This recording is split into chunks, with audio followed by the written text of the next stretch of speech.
राष्ट्रवादी काँग्रेस, शरदचंद्र पवार पक्ष जिल्हा परिषद पंचायत समिती निवडणूक स्वबळावर लढणार असल्याची माहिती तालुकाध्यक्ष बालाजी कदम यांनी दिली। राष्ट्रवादी काँग्रेस पक्ष शरदचंद्रजी पवार पक्षाची बैठक रेणापूर येथे अध्यक्ष बालाजी कदम पाटील, पक्ष निरीक्षक प्राध्यापक माधव गंगापुरे यांच्या उपस्थितीत पार पडली।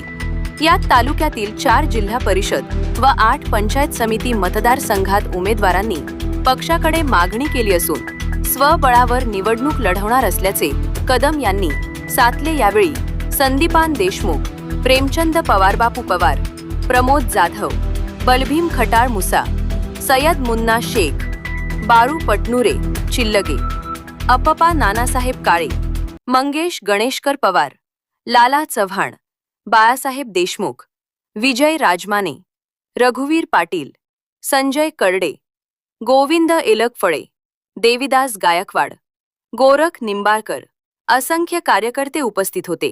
यावेळी 4 जिल्हा परिषद पंचायत समिती स्वबळावर निवडणूक लढवणार असल्याचे तालुका अध्यक्ष बालाजी कदम पाटील यांनी सांगितले।